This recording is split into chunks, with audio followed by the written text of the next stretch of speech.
Hello students, so today we'll study about third generations of computer. तो third generations के computer जो थे उनकी ड्यूरेशन थी 1964 टू 1970।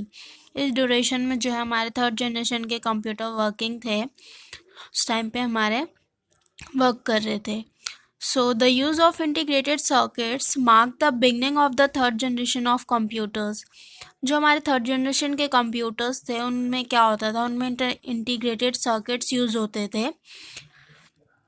मतलब बेसिकली ये था कि जो हमारे थर्ड जनरेशन के कंप्यूटर थे उनकी स्टार्टिंग ही किससे हुई थी, इंटीग्रेटेड सर्किट से। जो हमारे उस टाइम मशीन मतलब कंप्यूटर्स बनते थे उनमें थर्ड जनरेशन में इंटीग्रेटेड सर्किट्स का यूज़ किया गया। The rise of ICs in 1964 made the combination of many transistor circuits into one chip।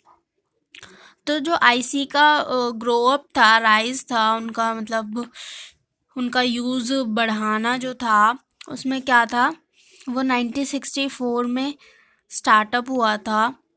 और जो हमारे ट्रांजिस्टर यूज़ होते थे वो उसमें एक चिप में यूज़ होता था। मतलब जो हमारे ट्रांजिस्टर वाले सर्किट्स जो थे वो एक चिप में ही यूज़, इंटीग्रेटेड सर्किट्स का मतलब कि वो इंटीग्रेट हो गए, एक चिप में बहुत सारे ट्रांजिस्टर सर्किट्स जो है वो यूज़ होने लगे। मतलब सिंगल चिप पे बहुत सारे सर्किट्स कंबाइन हो गए और उसे ही जो है इंटीग्रेटेड सर्किट बोला गया है, जो कि हमारे थर्ड जनरेशन कंप्यूटर्स में यूज़ होते थे। So the chip was very small, being only a few millimetres in size. तो वो चिप जो थी वो बहुत ही ज़्यादा छोटी थी साइज़ में, just a few millimetres in size. So the components such as conductor and transistor were assembled on the semiconducting materials like silicon in an IC।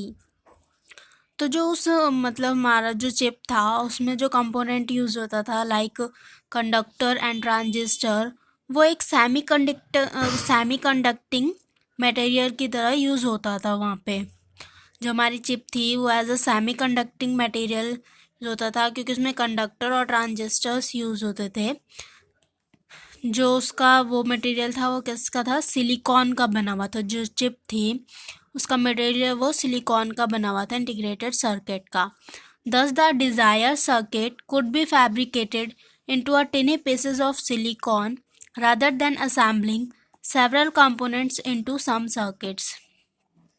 तो इसका बेनिफिट क्या हुआ, जो सिलिकॉन यूज़ होता था उसमें चिप को बनाने में, तो उसके मतलब हेल्प से जो है हम कितने भी सर्किट जो है एक फैब्रिकेटेड, मतलब कि छोटे छोटे पीसेस में, हम सिलिकॉन के काफ़ी ज़्यादा छोटे पीसेस हो सकते थे, तो उनके जो है हम बहुत सारे सर्किट्स को एक सिंगल प्लेस पे एडजस्ट कर देते थे, बना देते थे, मतलब कि कन्वर्टेड कर देते थे as a chip.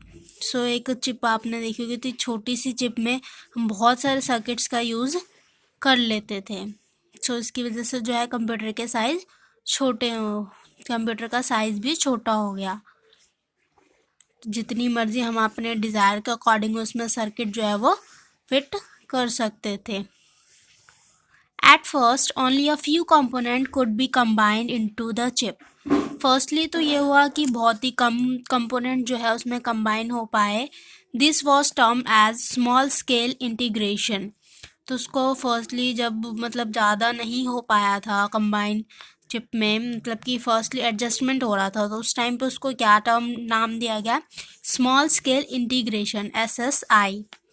As the technology and expertise improved, it became possible to combine up to 100 components।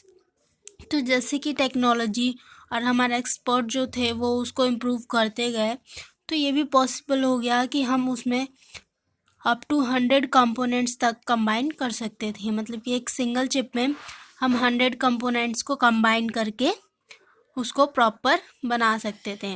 This was termed as medium scale integration. इसको क्या नाम दिया गया, medium scale integration, MSI। The key feature of this generation of computer are mention. तो जो हमारा इस generation का की फीचर था वो यहाँ पे दिया गया है, उसके बारे में देखते हैं। थर्ड जनरेशन के एडवांटेजेस एंड डिसएडवांटेजेस। ये देखते हैं। तो फर्स्टली क्या था हमारा, small scale integration and then medium scale integration. So इसके एडवांटेजेस देखते हैं। देखिए यहाँ पे 6 पॉइंट दिए गए हैं, देखते हैं। Small and in size, size small हो गया क्योंकि उसमें आईसीज क्या यूज़ होने लगे, आईसीज यूज होने लगे, integrated circuits. Less prone to error, error कम आने लग गए। मोर रिलायबल हो गया, जनरेटेड लेस हीट, हीट जो है वो कम प्रोड्यूस करने लग गया। इजी टू यूज़ होने लग गया, उसमें मेंटेनेंस जो थी वो कम रिक्वायर्ड होने लगी, क्योंकि चीज़ें कम होती है तो मेंटेनेंस भी कम ही लगती है फिर। Less power consumption, power consumption भी जो है उसका कम हो गया। कंपैरेटिवली पोर्टेबल हो गया, मतलब कि कैरी करने में भी इजी हो गया एक जगह से दूसरी जगह पे रखने में। बट जो एडवांटेजेस के साथ कुछ कुछ डिसएडवांटेजेस भी होते हैं, तो उसी तरीके से इसके भी डिसएडवांटेजेस भी थे। तो फर्स्टली क्या था, highly advanced and complex technology required to manufacture IC chips. अब जो इंटीग्रेटेड चिप्स थे वो बहुत ही छोटे थे, क्योंकि उसके सर्किट जो थे, हम एक चिप पे हंड्रेड्स ऑफ सर्किट जब हम कंबाइन करते हैं तो उसका मतलब कितना वो कह सकते हैं हम कि बारीकी वाला काम हो गया। तो उसको मेंटेन करने के लिए जो है वो एडवांस एंड कॉम्प्लेक्स टेक्नोलॉजी चाहिए, जो कि अगर छोटे छोटे डिफेक्ट भी आते हैं उसमें तो वो उस चीज़ को कवर अप कर सके। तो जो उसके लिए advance and complex technology required हो गई। एयर कंडीशनिंग रिक्वायर्ड हो गई मैनी केसेस में, कि अगर ज़्यादा वर्किंग हो रहा है तो हीट तो कम प्रोड्यूस कर रहा है बट फिर भी हीट तो प्रोड्यूस कर ही रहा है, तो उसके लिए एयर कंडीशनिंग भी रिक्वायर्ड हो गई जब अगर बहुत ही ज़्यादा वर्क हो रहा है तो। देन क्या था, some of notable third generation computers are IBM 360 series और Honeywell 6000 series, PDP personal data processor 11/45, IBM 370/168 etcetera. ये क्या है, हमारे थर्ड जनरेशन कंप्यूटर्स के एग्जाम्पल है, जो कि थर्ड जनरेशन कंप्यूटर्स में आते हैं जिसमें इंटीग्रेटेड सर्किट्स यूज़ होते थे। IBM 360 series, Honeywell 6000 series, PDP personal data processor, IBM 370/168 etcetera. ये क्या हमारे एग्जाम्पल हैं।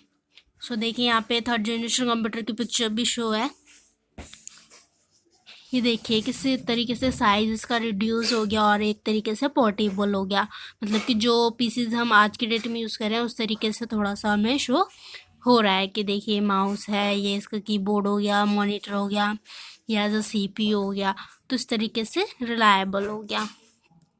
सो नेक्स्ट हम फोर्थ जनरेशन नेक्स्ट डे पढ़ेंगे। So thank you so much guys for watching.